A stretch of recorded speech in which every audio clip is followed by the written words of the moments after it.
Right. I'll start with my list. I've had apologies. David Sarton, who Ray knows. Yeah, Ray knows David Sarton. David Sarton has joined, but he's got an operation. Well, he's had an operation on Tuesday, and he said he would be doubtful.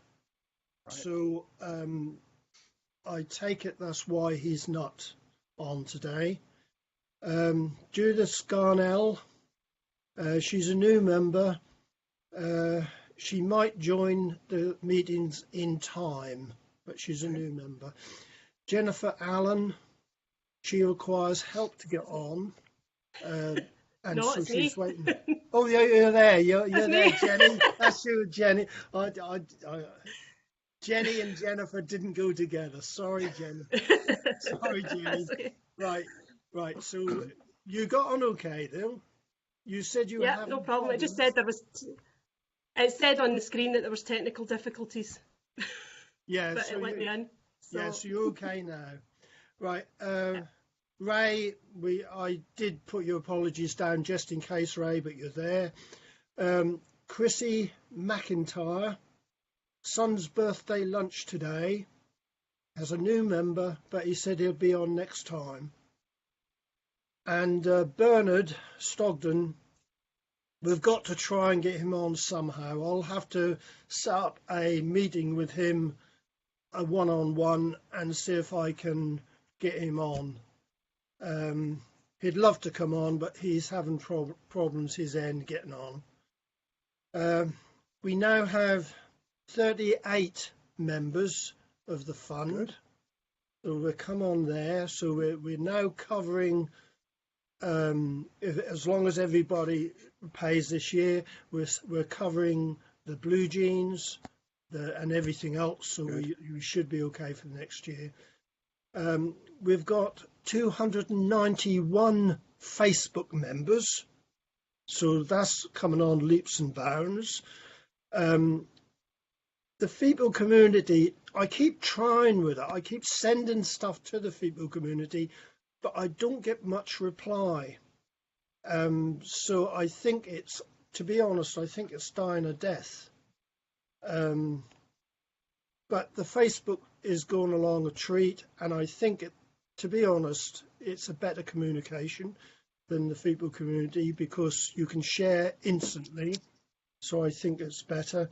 But I will keep trying with the FEPOW community. I keep sending emails to it, but Tony responded the other day, but I hardly get anything back from it. No, it's gone very, very quiet. Literally over over the years. Yeah. I think people are now switching to Facebook, those that want to go onto Facebook. I think Facebook is now the thing to go for because it's instant. You can share photos instant. I think that's the thing to go for. The thing is, I'll keep the Facebook, the FEPOW community one going because we've got so much information on there. Because we started that about the year 2000, and all the feedback we've had over the years, there's a hell of a lot of information on there. So I'll keep it going.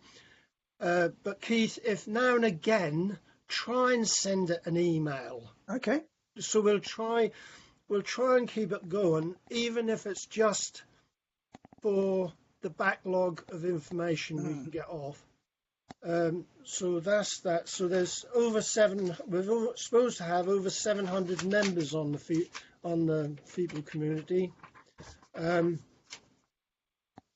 I'm not doing any minutes because that we have got we've always got the meetings live so people can have a look at them, the archive ones, and so I think it's a bit silly doing minutes when they can view what we've already done. So that I will leave, and that does take up a while to do it, so I'll leave that. Right, so my bit is done, so I'll hand you over to Keith, and then at the end I'll tell you when the next meetings are. So over to you, Keith. Okay, folks, I know Ronnie was going to talk about FEPOW books, books written by FEPOWs. It's something that I think we all get interested in.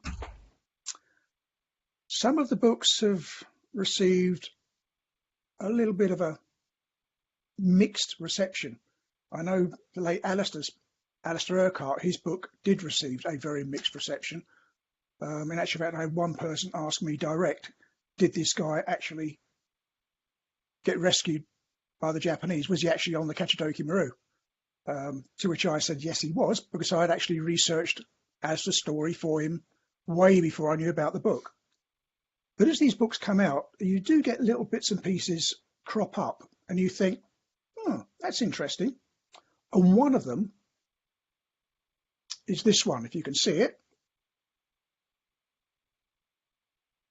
Yep. Okay, by Pen and Sword, Sacrifice, Captivity and Escape by a guy called Peter Jackson.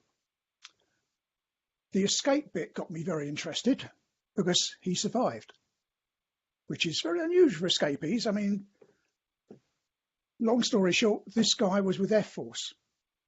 Now, you remember there was another escape that's covered in James Bradley's book, Towards the Setting Sun.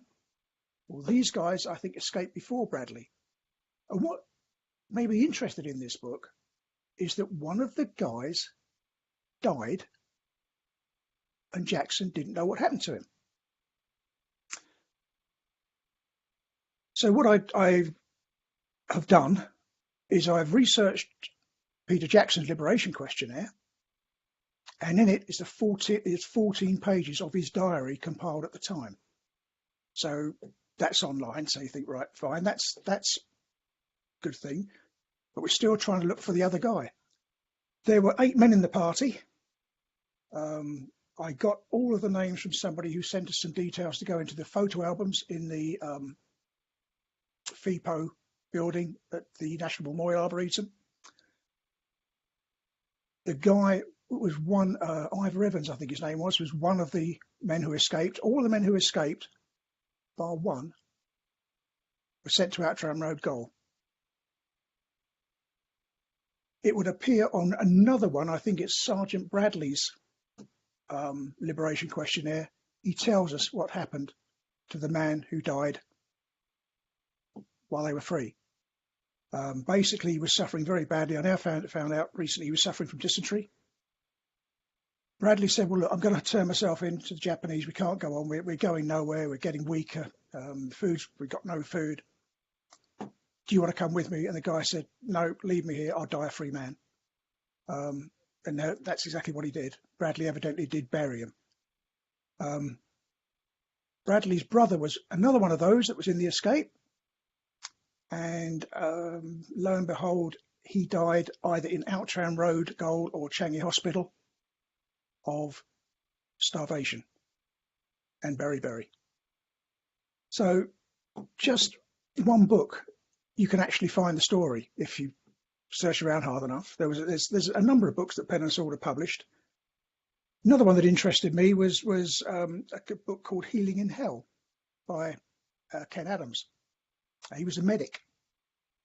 And towards the end of the book, he starts talking about a march he was on. And this is the march that I'm doing research onto. So I thought, here we go. And sure enough, he was on this march. And he talks about the last camp he was in, called Dakota Camp, when the march ended. And I thought that rings a bell, but I'll check it out. So again, got his questionnaire, and it was the last camp my father was in. It was Tackley.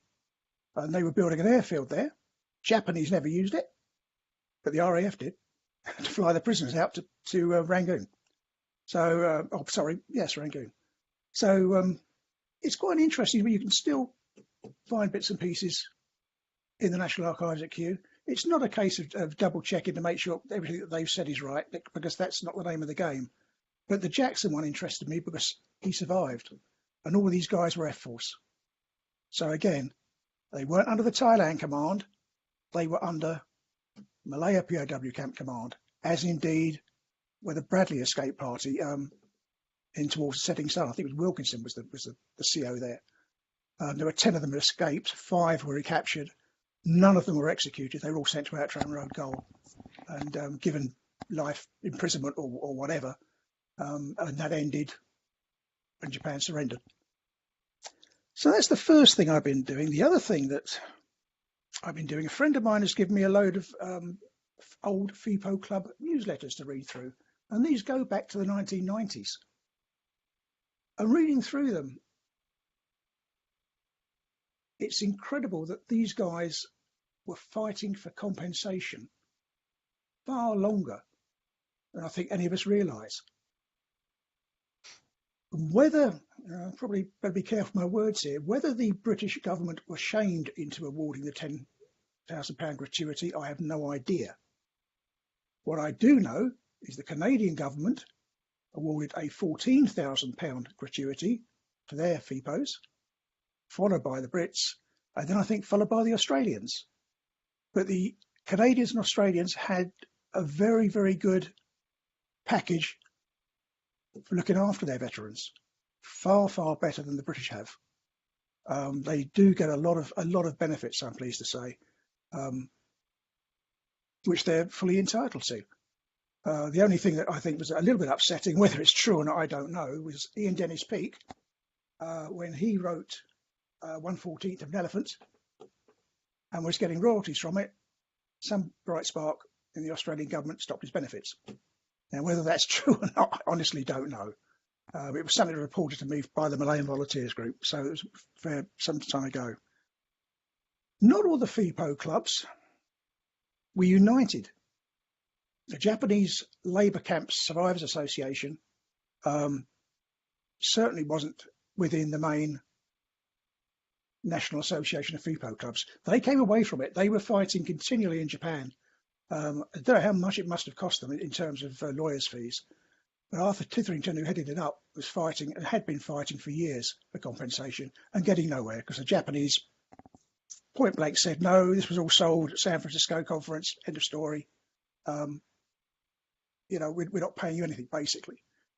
So that was the first thing that came out of it.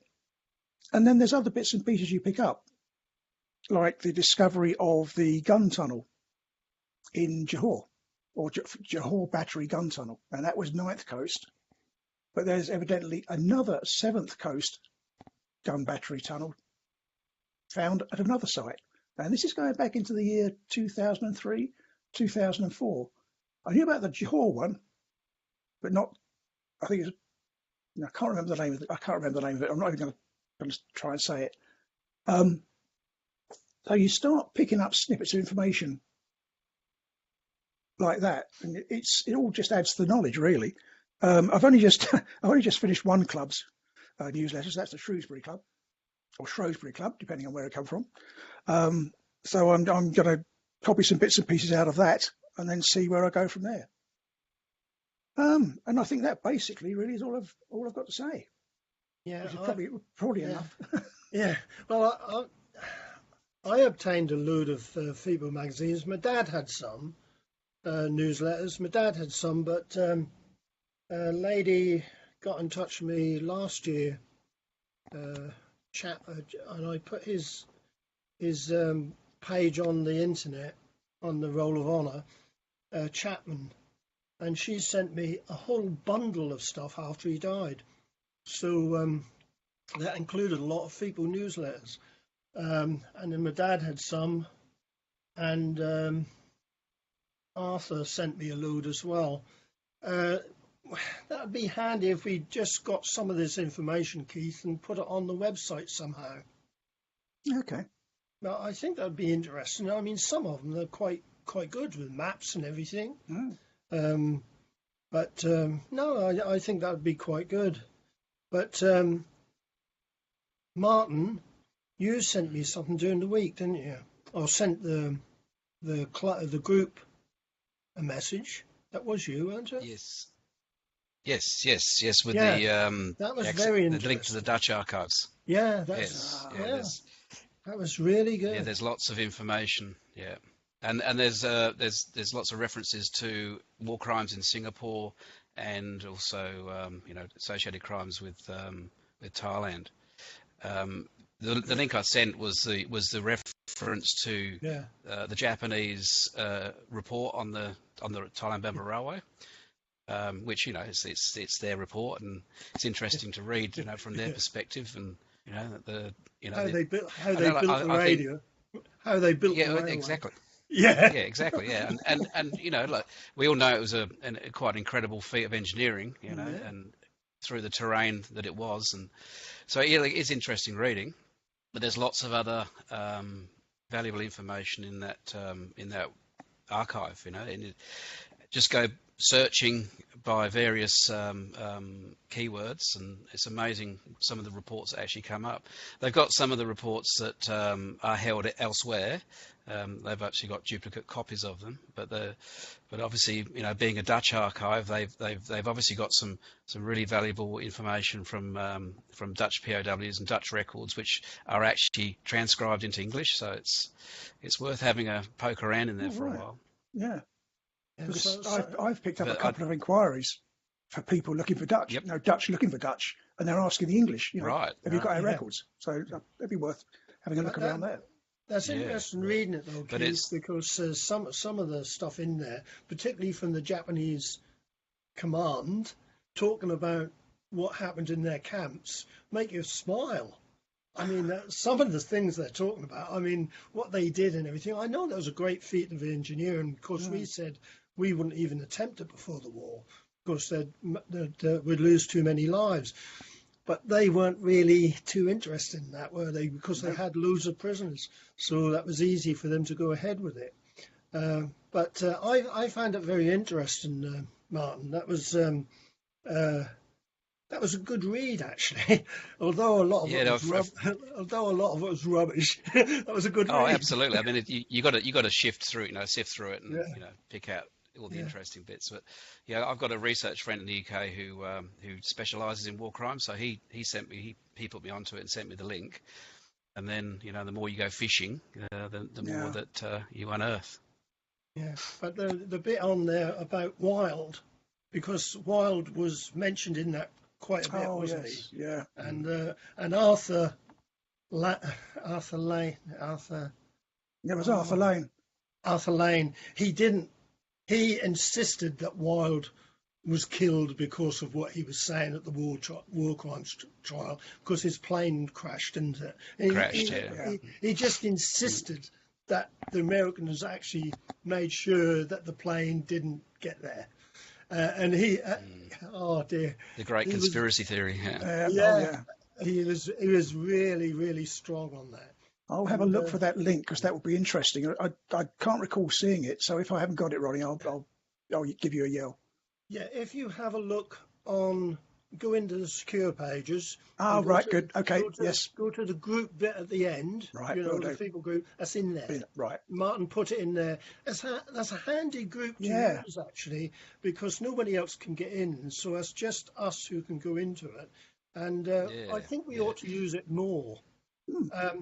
Just quickly, I've had loads and loads of trouble with Microsoft. You've read it, and it's got on my nerves, because they just insist on. What I did is I think it was you. Was it you, Martin, or was it Kevin? Told me that they had trouble with the OneDrive. Was it Kevin? No. No. I think Kevin's mic switched off. Yeah, your mic is switched off, Kevin. You on? Try saying something now. Is it on there now? Yeah, Yep. You're there. Yep. All right, okay. I think that was you, wasn't it? Yes, that's right. I had problems with the video link I had on a website, and it was only after Microsoft had updated Windows 10. Yeah. But Apple, for some reason, Apple devices work perfectly okay. Yeah. No, that's all right. I've had loads and loads of trouble with them, and to be honest, they're being absolutely ridiculous, because I send them an error they've got on their OneDrive, and they send me back an email addressed to the members. Now, I've sent it as ronnie.taylor@feeple.family, but they insist on sending it to the members. And when I reported the fault, I reported it as ronnie.taylor, so it came to me, but they insist on sending it to members. And If they send me an email and I reply to their email, which they ask me to, it comes straight back to me because they've got their reply address as my address. They just don't know what they're doing. So what I've done is I'm not using embedded anymore. I'm using share link. It's another way of doing it, but it works okay, so that's what I'll do. So I ignored Microsoft, so I left it, but they're now insisting on sending me more emails, which will go onto the members group. So what I've done is I've altered the members list.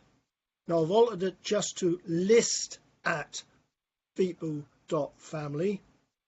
So if you get any from members at FEPOW.family, just delete them. Okay, nothing to do with me anymore.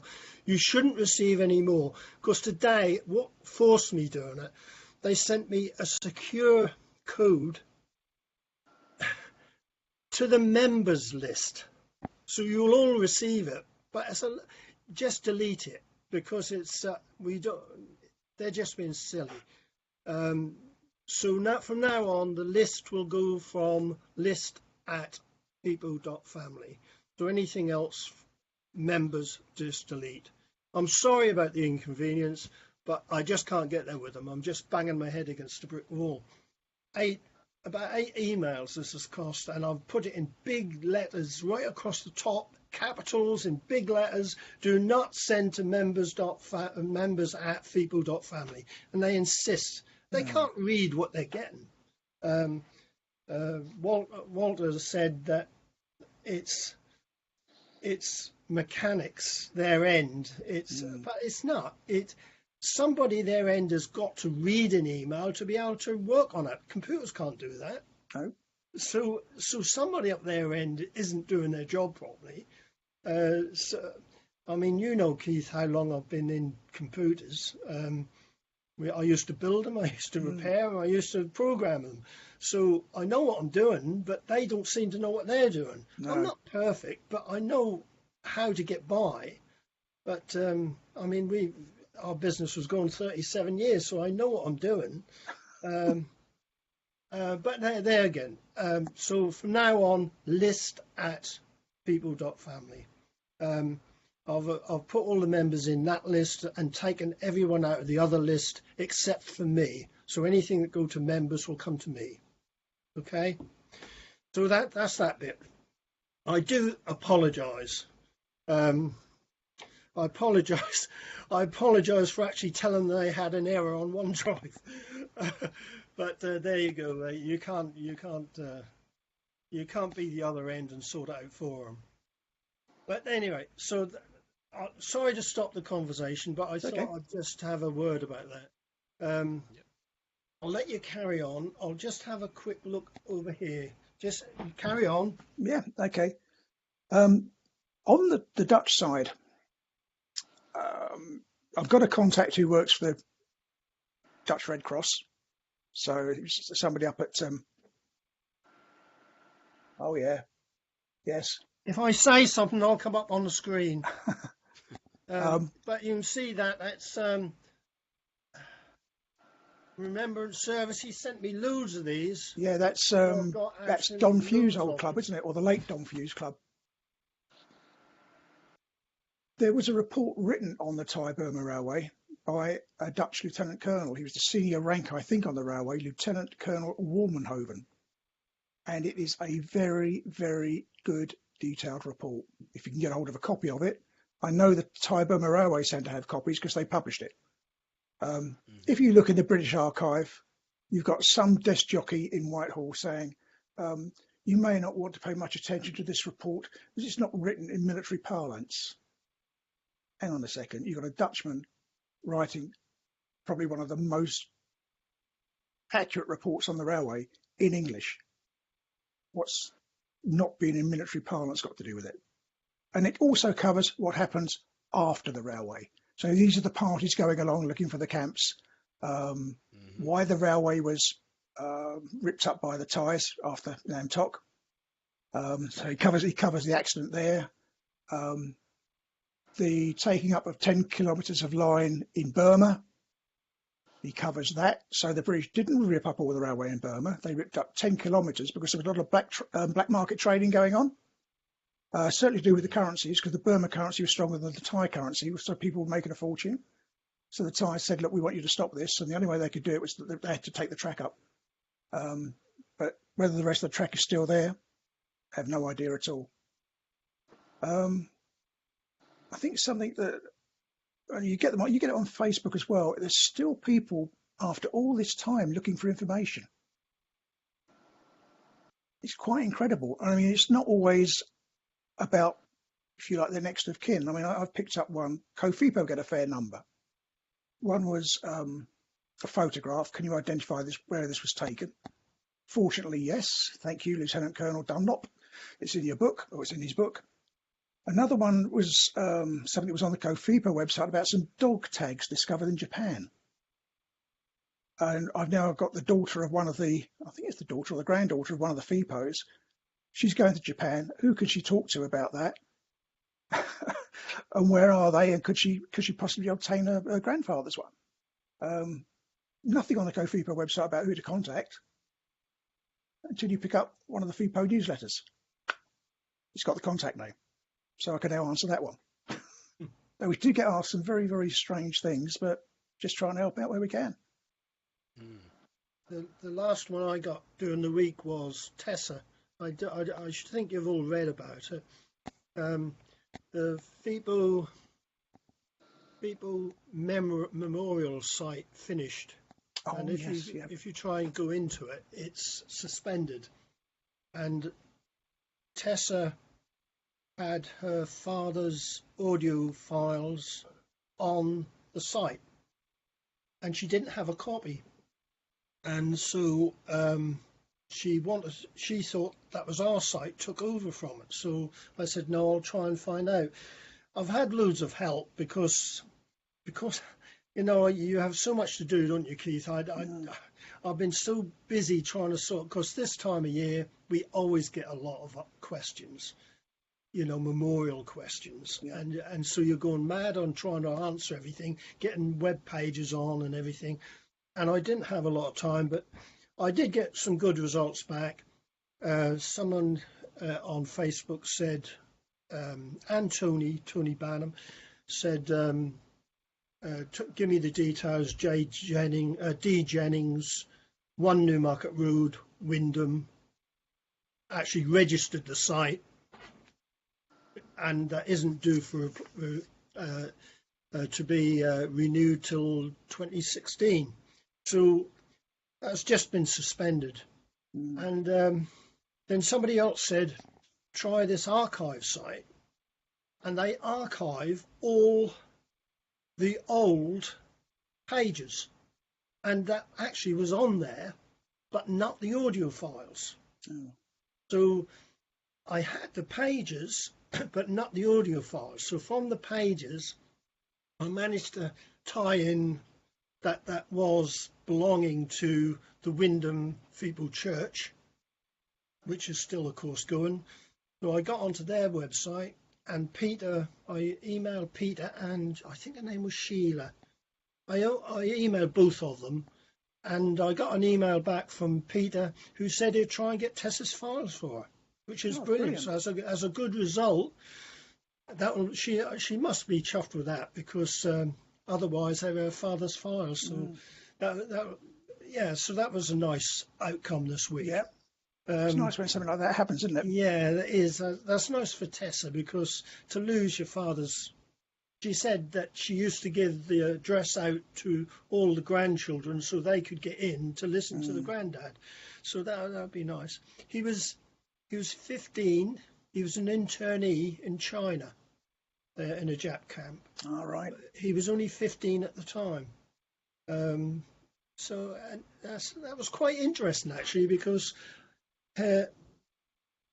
Tony actually eyes lit up, because the father died in 1940, the father of Keith Martin, who we're talking about. He died in 1940, and the mother stayed in Hong Kong, and she was captured in Hong Kong. and in the camps she remarried. But the boys, Keith and his sister, were sent to the mother's aunt in China, and that's where they were captured. So they weren't with their mother all through the war. Interesting. Mm. Yeah, interesting. I mean, just we're talking about families, you know, we're not talking about service personnel. No. So they must have had it really hard as well. It'd be very, very nice, he says, to find. We have the military over here. I believe, not sure about the Dutch. That'd be worth checking out. We have, for the military personnel and probably some of the merchant seamen, Japanese POW cards. And these are cards made out by the Prisoner of War Bureau in Tokyo. What I didn't know until our last conference is that all the civilians had registration cards. Certainly, Michael, when he was giving his talk, and he's the chap I know in the Dutch Red Cross, came up with these civilian registration cards that I'd never seen before. And in a conversation, I think it was the 15th of August up at the Arboretum, we have a lady internee over here, Olga Henderson, who was a child when she was interned at Changi Jail and Sime Road. And bless her cotton socks, she brought along her mother's registration card. Somehow they managed to keep it. But I would imagine that the bulk of them went up in smoke before the Allies got into Singapore. I think Olga's just joined. Is she? Good. I saw Olga, and that's an unusual name, so I take it as her. She's just joined. No, you were talking about the Dutch POW cards, index cards. When I was doing, when I was putting together the officers' parties, that was sent to Japan and then on to Korea and Manchuria. I was in touch with Jim from America, Jim Emerson from America, and another a Dutch chap, and I can't think of his name. I know it begins NAAB. Anyway, he put me in touch with the Dutch index cards. Ah, right. So I'll have to send you. I'll put that on the group list within the secure thing. The link. It's quite good. The Dutch link. The Dutch link. Yeah. I can send that. I've got a copy of that. Yeah, you've got a copy of it. If you send it to the group pages, so everyone can get to it. But that's actually quite good. That's as good as ours, really. I'm just wondering. And Martin might be able to answer this one. There was a big hoo-ha, for the want of a better word, about the Australian POW cards being discovered in Tokyo. And they were handed over to the Australian government by the Japanese. Speaking to Rob Beattie, there were only 4,000 cards there. Basically, where's the rest? Diane might know a bit more about that. Yeah, she's nodding her Diane's head. shaking her head like anything. Can we hear you, Diane? Have you got your mic turned on?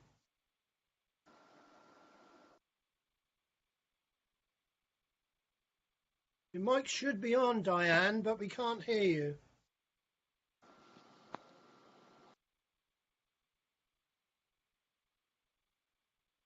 No, we can't hear you. You're sure it's turned on down the right-hand side?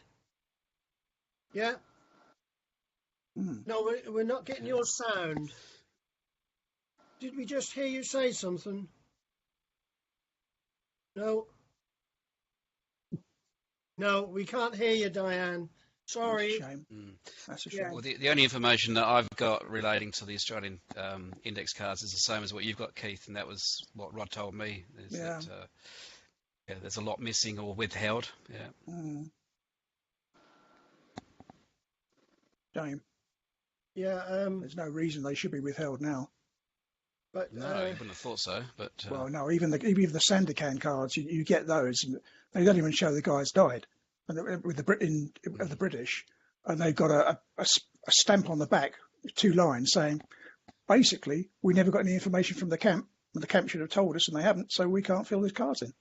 And that's all they say. That's on most of the cards from that They've neck of the woods. recently released all the Red Cross records through Melbourne University. They put out a link now, and you can actually go on and track all the Red Cross records.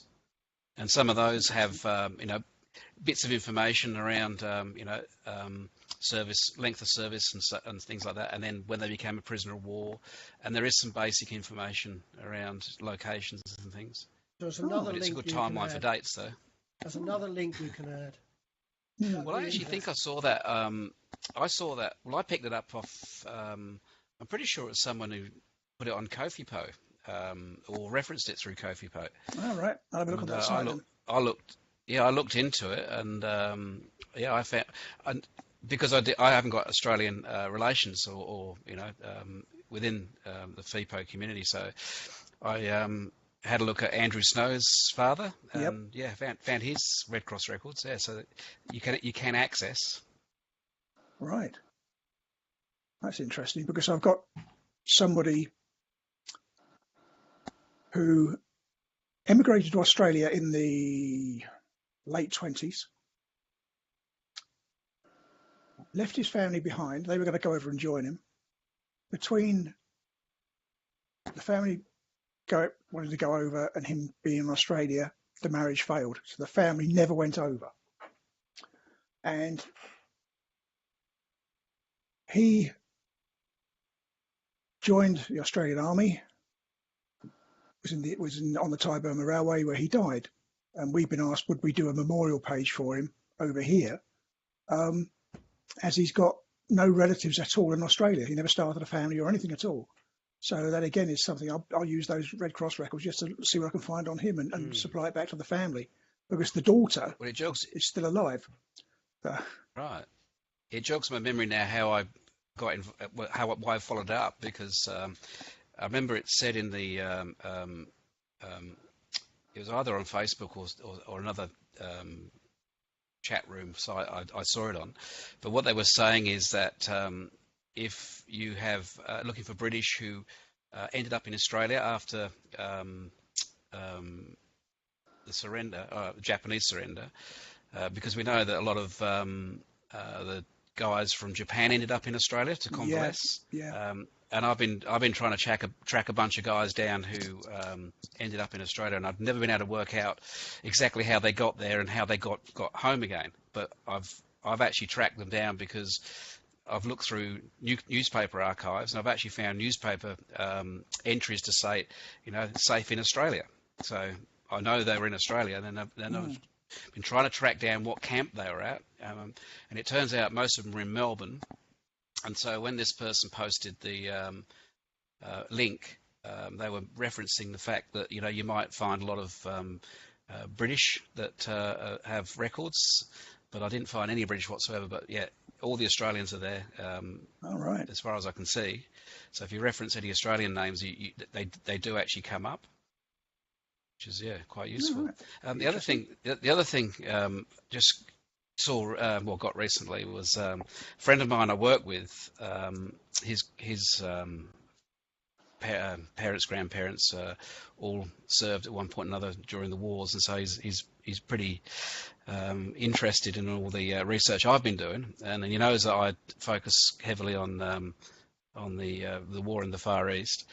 So he came up to me during the week and said, he says, "Oh, you realise that Fremantle was one of the largest submarine bases in the Second World War?"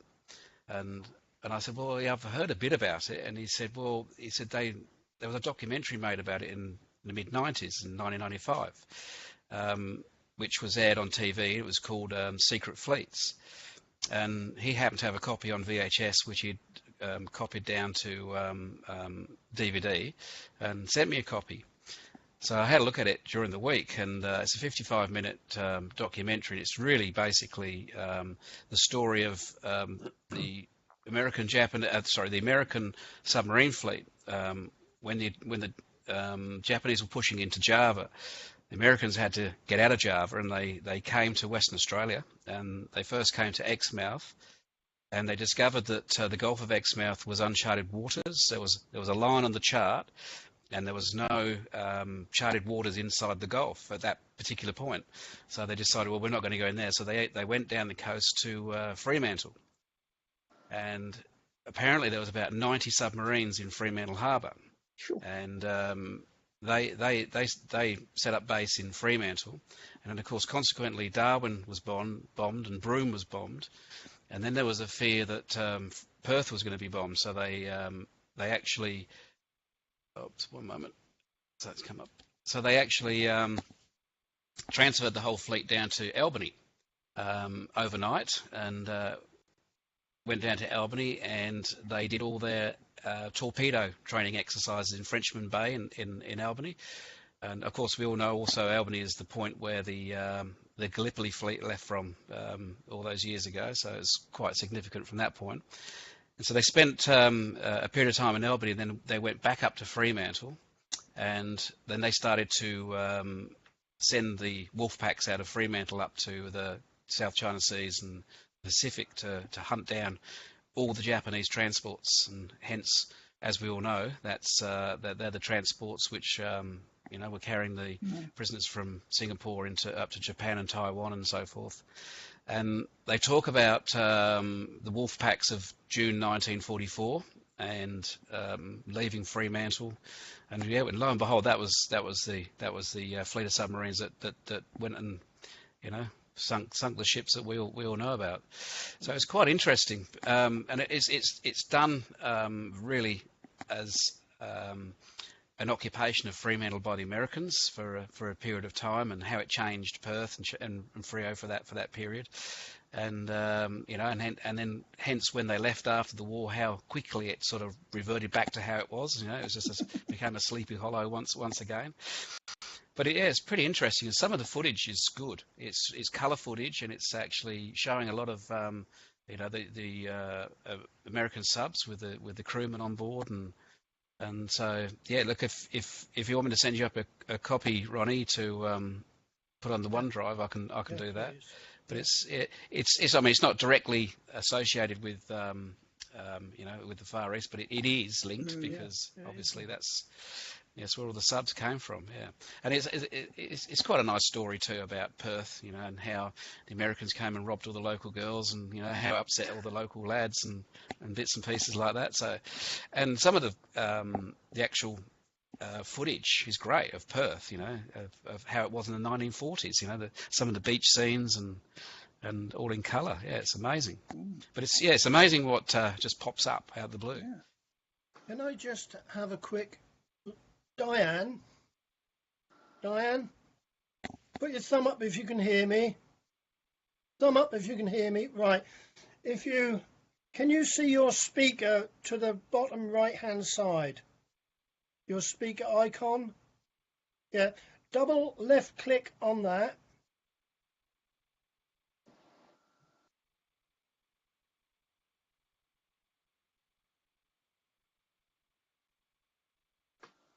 Now, try right click on it,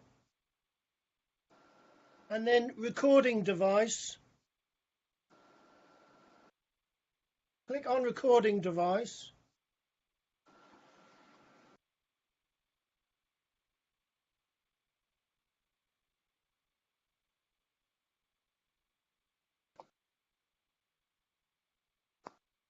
Right, now you should have a box come up.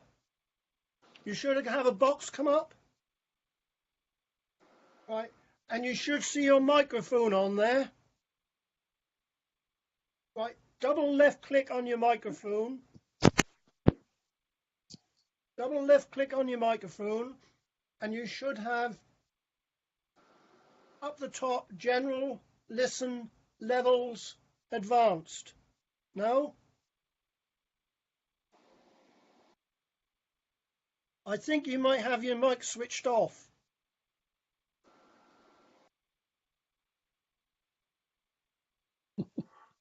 No, that can switch itself off in your setup. And if you've had a Microsoft setup, that can switch it off.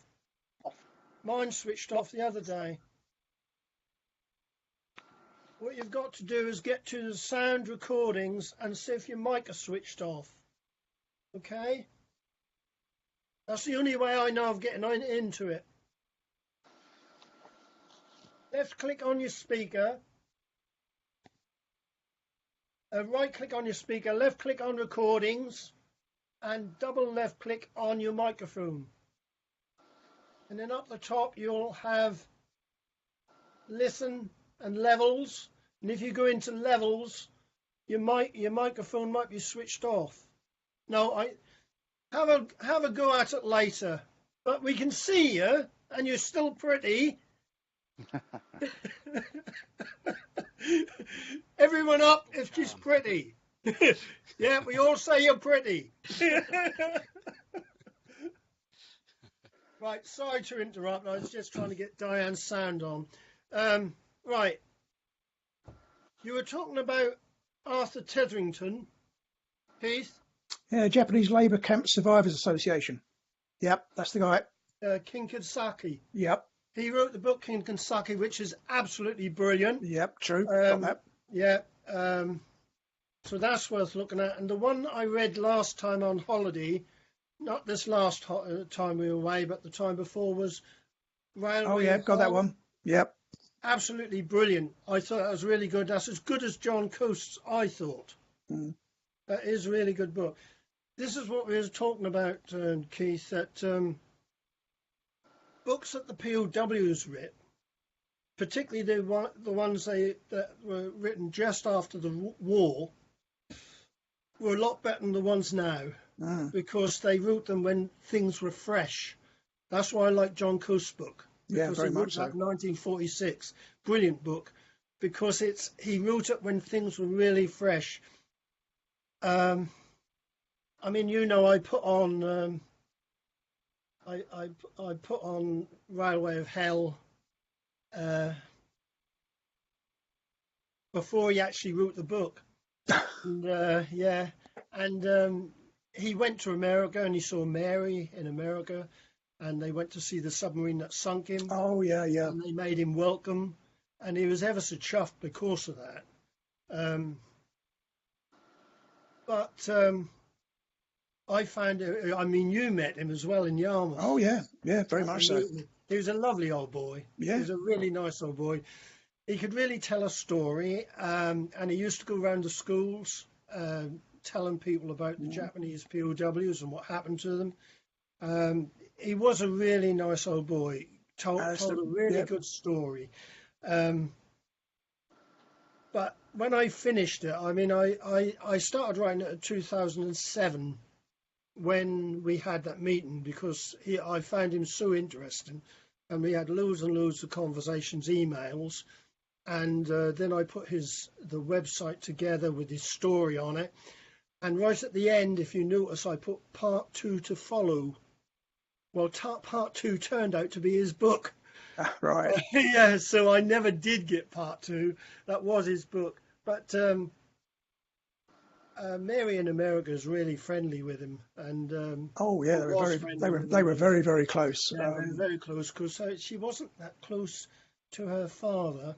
No, her father went through a particularly bad time, didn't he, in the camps? Yeah, and he didn't come out the other side physically and psychologically very well at all. Mentally, no. Mentally, he wasn't. Yeah, I mean, when we start talking about that, I mean, I know it's an awkward thing to talk about, but my dad would never lay a hand on me. He would never hit me. He left that, if any correcting ought to be done, that was my mum's job. Yeah. But some POWs went the other way. Yeah. And unfortunately, Mary's dad mentally went the other way, and she didn't have a very good time. No, I mean, if you read a book, Stranger in the House by Julie Summers, there's some people she mentioned in there, and people I know, and I read them. I thought, I never knew that. You know, they just something that was never mentioned, that they had such a hard time with their father. No. And I say there were about 3 or 4 people in there that I knew. Now, my dad, when he came back from the war, stayed in the army.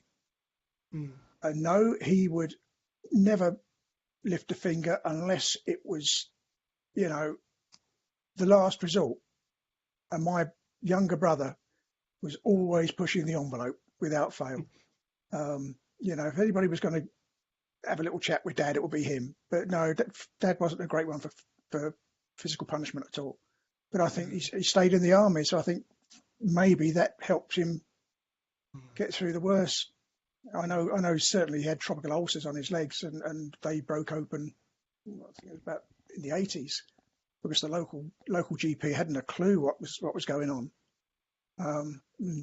Nor had Mum, and I don't know whether Dad actually knew, but yeah, it is rather. You know, you listen to people when they talk, and I let people talk to me. You tell me what your life was. I'm not going to tell you. But the same when you offer to do some research for people. You tell me if you want me to do it. I'm not going to say I'll do it for you. If you want it done, you tell me. Because some people, they're just going to walk out or walk away and say, no, I don't want to know. I saw what Dad was like, and no, I don't want to know. And you just have to accept that. It's the way it is. Yeah, Dad was mentally scarred. I mean, he had certain problems which I thought were normal at the time. But Mum used to do all the correcting. Dad made us eat everything on a plate. Oh, crumbs, yeah. Yeah, he used to wake me up screaming in the night. I can remember all that. And when he came to live with us, he was still the same. Everything had to be eaten on your plate, and this was when he was 81 and I was about 60, and he made us eat everything on our plate, and yeah, my dad was exactly the same. But the problem is that my kids hadn't known that, and my kids at the time I had two at home still, and they couldn't understand him, and I could understand him, and it took me back to my youth, which, to be honest, I didn't really like, because at the time I thought that was normal, but when I got into my teens and met my mates' friends, I knew it wasn't normal, and he started trying to adapt my kids to what he did us when we were young, and I didn't want that. I just didn't want that. They got to a stage they wouldn't even go in the room with him because he was. But he was a nice old boy. He did everything for us, as a family. But he had certain ways, and that was a job. Anyway, Ray, we haven't heard much from you. No, I've been listening. We're going to hear something from you. I've got your nameplates, haven't I? Yep. And I started putting them on. For everyone else who's listening, Ray has been kind enough to get the Thai names written out, and I'm starting to put them on the Railway of Death, or the Death Railway as I call it, which is a Thailand-Burma railway. I've started to put them on, instead of just having the name on the railway, I've got the Thai name, and next to that I've got our name, English name. Yep. So we've got, and then Ray is going to get me the Thai pronunciation, and we're going to put them on as well, aren't we, Ray? Yeah. So I think that would be really good. As you said, Ray, that now is beginning to look more authentic with the Thai name, because I put them on a placard like a railway sign. I know that would have been wood and everything in Thailand, but we've got a white one with black surround. We've got an old English one with the Thai name on it. But that looks all right. Yeah. The only thing I'd like to say, Ray, is some of course, you've done them in different colours, because different Thai people done them for you, didn't they? Yeah. Yeah. Is it possible to get them done all the same colour? And then, or do you want me to keep them like that, and at the top put the red ones are from so and so, the blue ones are from so and so? No, I think you can put them into one colour and just give a credit to. Yeah, the trouble is I can't, because there's Thai writing, and I can't do Thai writing. Oh no, that's right. So yes. is it possible for you to get them done again? Yeah, I'll have a look at that. You can do it through Google Translate as well. If you actually put the words in, it'll actually translate it to Thai, and you can copy and paste it. Yeah, the Well, problem with that is that yeah, it's not very efficient in Thai language. yeah, Right. Right. You know, the you get some Thai, really Because I've bizarre been translations.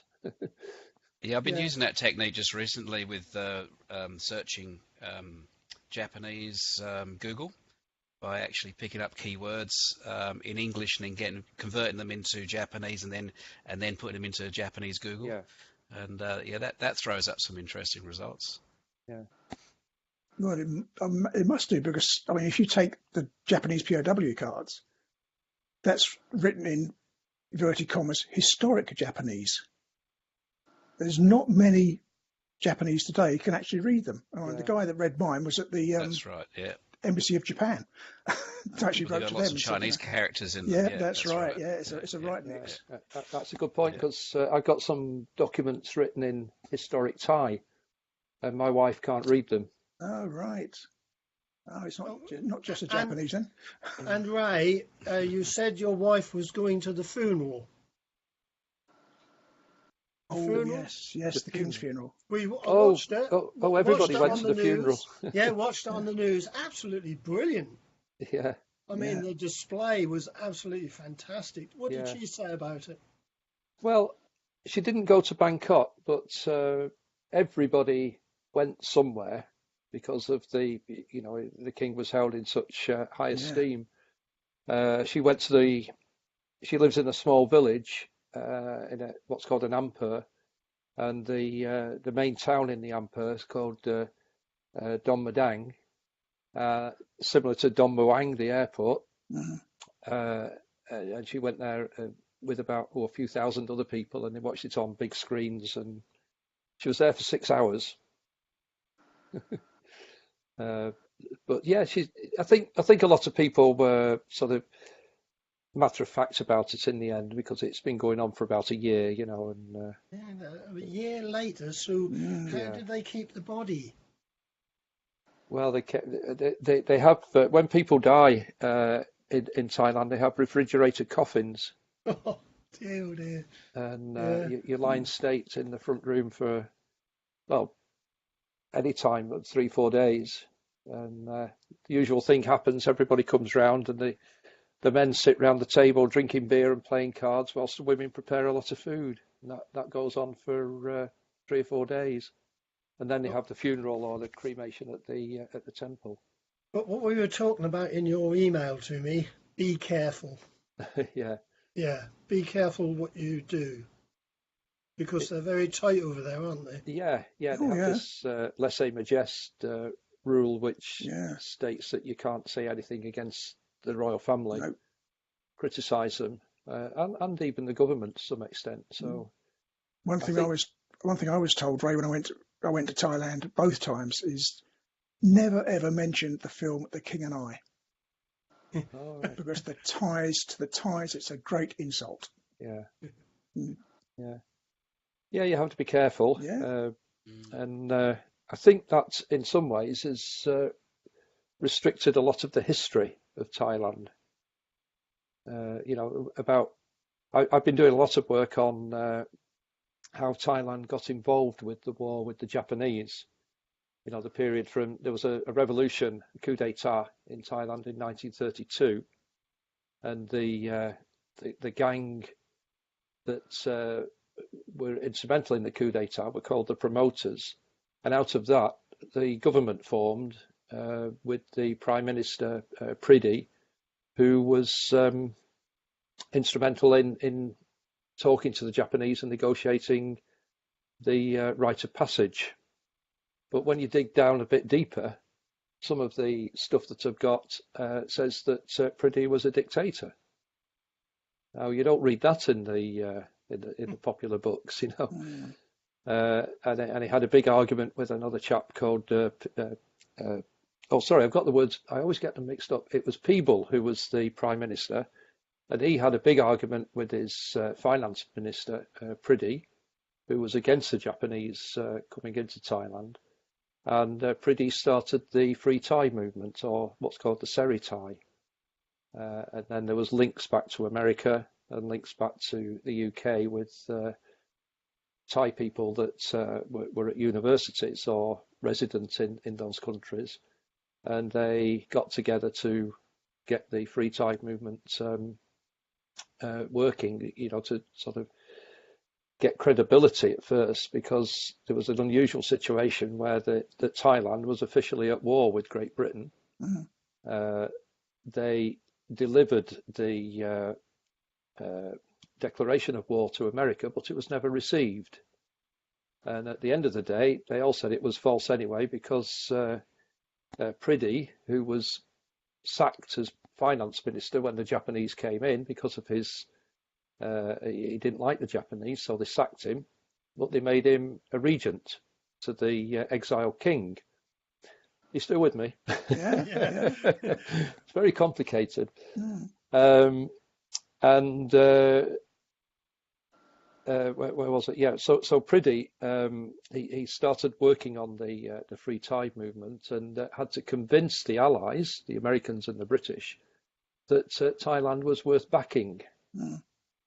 So what happened, Ray, when Thailand decided to go against the Japanese? I think the popular view was that most of the population of Thailand were against the Japanese right from the beginning. It was only the government or people himself who actually sort of, that's the most important part, who actually got into bed with the Japanese.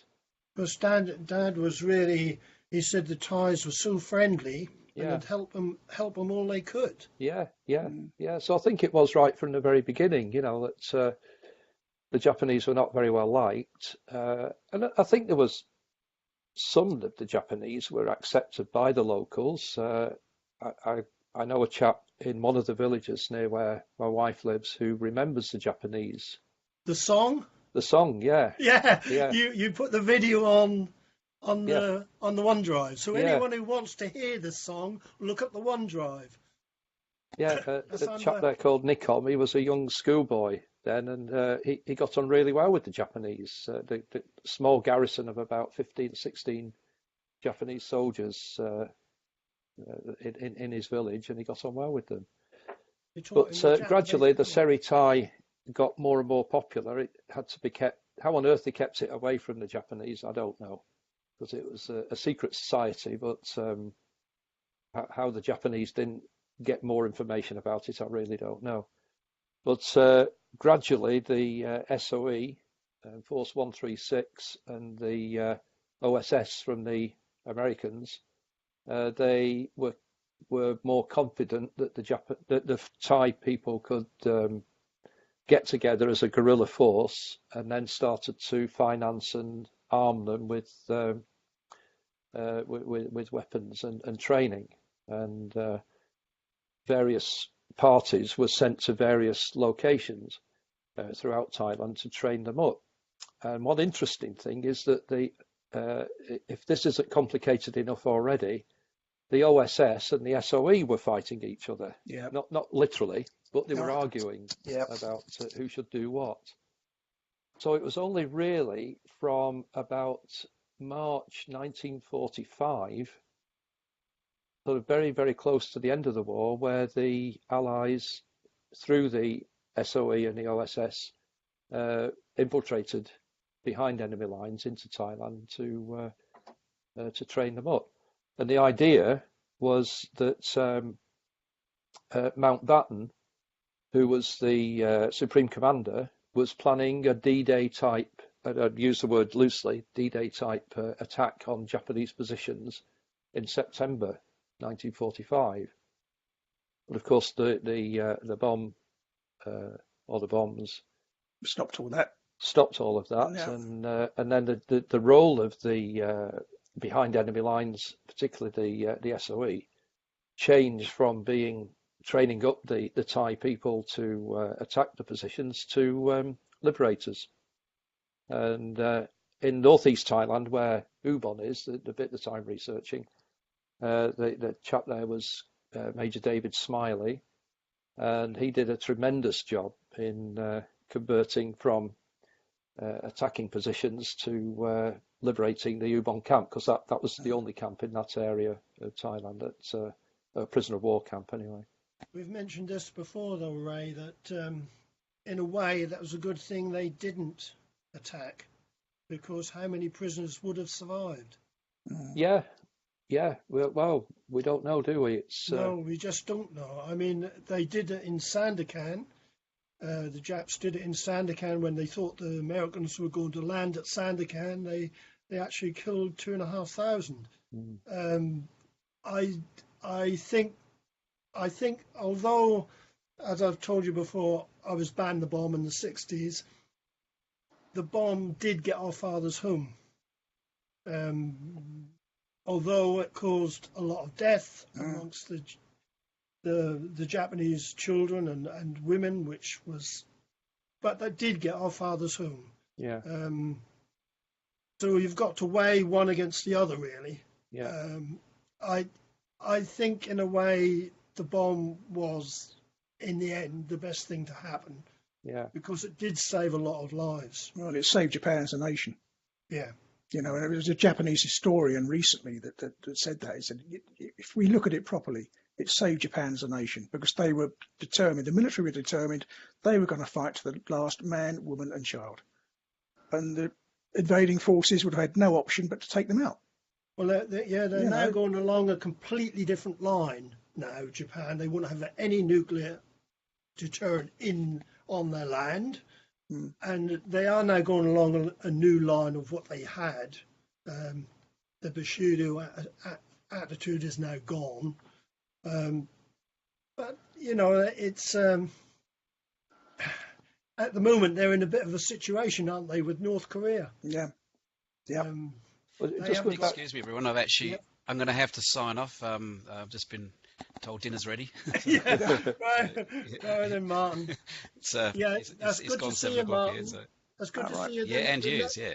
I'll tell you all now, the next meeting is Saturday, November the 18th. And then the one after that is Sunday, December the 3rd. And then Saturday, December the 16th. Yeah, we'll have to plan a Christmas that's party. The next ones. Right. Okay? Okay. Right. Have a good dinner. I've just sent you. Thank you. I've just sent you that link as well for the Yes, Dutch please. index cards. Great. Yeah. Thank you. I'll just send it to you. Yeah. Okay. Right. All right. Lovely. Goodbye, Thanks, everybody. Martin. bye, Thank Martin. you. Bye. Thank you. Bye. Just going back to the SOE of Major Smiley, that in his report that he did after his tour of duty finished, he was very disappointed that the Seritai themselves weren't given the opportunity to attack, because he believed that they'd been trained and they were armed well enough to actually make an impression on the Japanese positions. But of course, we'll never know what will happen. But it's quite an interesting sort of addition to the FEPOW story, I think, is the Seritai. But as I say, the information is not. It's not easily obtainable. I've got quite a lot of original in English stories, and but it's hard to find. And you don't know how much to actually bring into the public domain. What is the name you mustn't mention? There's some things you mustn't mention. Well, I think you've got to avoid mentioning anything about the royalty, the royal family. I mean, history's history, isn't it? Yeah. You can't avoid it, really. But going back to that funeral on the news, they were dressed as beefeaters, weren't they? Some of the soldiers were dressed as beefeaters. They didn't have the proper hat, but they had the same colouring. Yeah. They had the red jackets and the big hat, the black hat, the beefeater hat. I thought that was a fantastic parade. Yeah. To be honest, I didn't watch all of it, so I can't really comment on that. No, but, you've had a bit of a funny few weeks. Yeah, it's been a bit of a roller coaster. Yeah. But, right. Is there anything else? Kevin, have you got anything to say? Yeah, not really, Ronnie. I just enjoyed the you know, you're talking to John Cooper on the video. That was excellent. I really enjoyed that. Yeah, that went on a bit longer than we thought. At first we said he wanted to know if he could get on, so we said we'd half an hour talk, just to see if we could sort out what we wanted to talk about and everything. And we started talking, and he said, "Well, you might as well switch it on, Ron." So we switched it on, and that's what we got. So that did last quite a while, but I enjoyed it. Because I'd been reading on holiday. I'd just come back from holiday, and I'd been reading. I don't know if any of you heard of Philippa Gregory. She writes historical novels, mainly Tudor and War of the Roses. And I'd read all the War of the Roses, and I'd just got on to, well, I hadn't. I'd read 3 books on the Tudors, and I started emailing John saying, you know, what do you want to talk about, blah, blah, blah. And he said, Linlithgow Bridge. That was my first book, and I thought, Linlithgow Bridge, I'd just been reading about that. And that was absolutely peculiar because I'd just put the book down. And that was the battle which lasted about, on the page, about 3/4 of a page. That was over like that. And he's wrote a whole book on it. So that was brilliant. But no, John, I thoroughly enjoyed it with John. I don't know if you'd all watched it. I know we did get off the subject a bit at times, but John's very interesting. He's got in touch with me again, and he wants to do a Christmas one. So we are going to do a Christmas one. Louise Reynolds, she's going to do one with me on her books, 2 books. And Tony Banham is doing one after Christmas on his books. So we have got some organised. Good. We'll just do them informal. I'm not a Michael Parkinson. I don't intend to be one. I've got enthusiasm, so that has to come through, I'm afraid. Sometimes I get very enthusiastic, like TAP. I never put it together. I never absolutely put it together because he keeps mentioning TAP, and I go, "What the hell's TAP?" Until he told me, the Adams Park Project, TAAP, and TAPP, and I hadn't honestly thought about it. I just hadn't. I just hadn't thought that must be an organisation over there called TAP. But no, his thing was he can now get on to TAP, or he can now get on TAP. It's brilliant, really brilliant.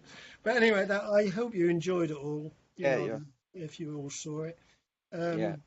So I'll do a similar one with Louise, and one with Tony Banham after Christmas. If anyone else wants to do one, I can organise the meeting and leave it completely up to you to get on and do one, and then we can add it to the secure pages. I did ask John if he wanted it on Facebook, and he said no, he'd just like it for the members to watch. Later on, he said he might agree to put it on Facebook, but I think Louise would like hers to go on the FEPOW family Facebook pages, so everyone can read it. That'd be a good promotion for her books, and most likely the same with Tony Banham. They want some promotion, and it's good to listen to them, so fair enough. So I noticed you put there the link to John Cooper's website on as well. Yeah, that is a good website. He did explain it in the talk that he uses he calls it his book. So he's not talking about his book that Tiger in the Park. He's not talking about that. He's talking about the website. He calls that his book. So when he finds anything else out, he adds it to the website he said, of course, you can't keep rewriting a book, so he calls that his book. So he adds it into the website. So anybody comes up with anything, that's where he adds it, which is a good idea. Yeah. It's a bit different for me because I can just alter it on the website and boom, up we go. So yeah. But anyway, have we got anything else anyone wants to talk about? Jenny, No, you I'm have fine. I been just would like Jenny's like to been say thank very you to quiet. no, it's thank you to Walter. He put me in touch with Malcolm Nash after the call last month, and Malcolm came through with quite a bit of information and websites for me to look at. He also sent me a paper on his father, Yep. which I found really interesting. And I've actually gone back because there's a picture in that of his dad with friends before the war in Singapore, and there is a likeness of one of those men to my grandfather. So I'm curious, it might be wishful thinking, but it may be my grandfather's in one of the pictures, I don't know. So I've gone back to asking that. I haven't done any more transcribing of the service record, but I did go back and look at it, and last night I noticed that it looks as if my grandfather was actually in hospital from December 41 to December 42, which I thought was interesting, so I need to try and find out more about that as well, if I'm reading the card correctly. So quite a bit still to go. Yeah, but I set you off though. Yeah, definitely. That's put you on the right lines. I mean, just one little bit of information just opened doors. Well, And, my father and Malcolm's father would have known each other. They were in the same photograph as the men on the gun barrel. All right, Yeah, his dad's on the gun barrel, and my dad's one of the men standing by the side of it. And we had a good old chat when I saw him a couple of weeks ago, because he was looking at it and he said, "Oh, there's these photos, Keith." He said, "This bloke's your father as well." And I said, "Well, this is the one where they're cleaning out the gun. They're pulling the rods through the gun." And he said, "Yeah." And he said, "Oh, we got this one from an American magazine. Brilliant." It gives a date. The date is June 1941. So I said to him, "Wishful thinking, but that officer there, or that NCO or whatever," I said, "if you look at it, he's wearing shorts in the gun barrels. When on the gun barrel, my father's wearing long trousers." And I said, "In June 1941, my father was in Penang. So it's not him." But we now know that this series of photographs that everybody assumes were all taken at the same time weren't. So we think the gun barrel one must have been taken October, November 1941 as part of a publicity story, because the original that my father kept, he must have taken it with him on the railway, is stamped up Singapore Ministry of Information Services Publicity Division. So something else we've uncovered. And yes, I've got Malcolm's dad's story as well. So it's just nice to, You'll have to put this together for me, Keith, to add to the Roll of Honour, because I don't think I've added it, have I? You haven't added my father's, no? No, I could do that. Yeah, put it all together, and I'll put a page on for him. Okay, It's mate. nice to have it within there. And going back to FEPOW, I mean, they do use my sites as a portal, which I really do appreciate. So, you know, they are included within FEPOW now, which is better than it was when a certain lady was there. Yep. So things have improved. Things have improved. Good. She wouldn't have any of my sites on that one time. I know she wouldn't. No, but now at least all the FEPOW portal are all my sites. So I really do appreciate it. No, that's good. Yeah. So well done. Thank you. Done. No problem. Is there anything else, anyone? We're not going to ask Wendy.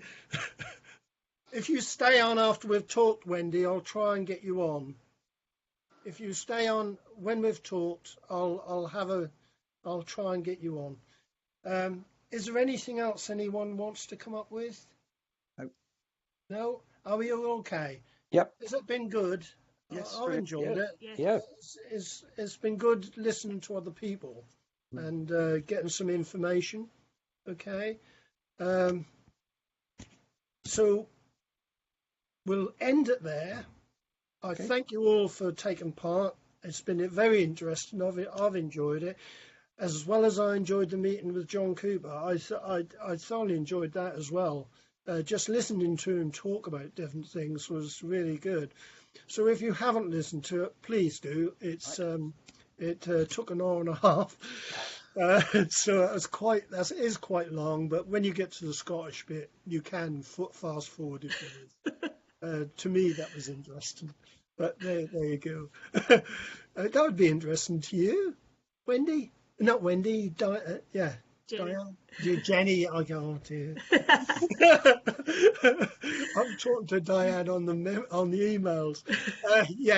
That'd be interesting to you about Scotland. Whereabouts in Scotland do you come from? I'm just south of Glasgow. Oh, well, yeah. Well, that was... It's not that far away, actually. Yeah, because they were going from Stirling. They were going from Stirling to Edinburgh. Yeah. That's where the battle took place at Linlithgow. Have I got it right? Linlithgow, yes. I've got it right. So I pronounced something right, Ray? Yes. Right. Anyway, thank you all, and we'll call it a day there. Keep on, Wendy, and I'll try and get you on your sound. All right? Okay. I'll switch the recording off. Thanks a lot, everyone. Cheers. And I'll see you next time, November the 18th on a Saturday, if it's okay with everyone. Okay. You think goes all right with your mum, Ray? Yeah, thank you. Appreciate that. Thank you. Yeah. Mine ain't go, mate. I'll turn it off now. Bye, everybody. Cheers. Bye. Bye. Bye. Bye.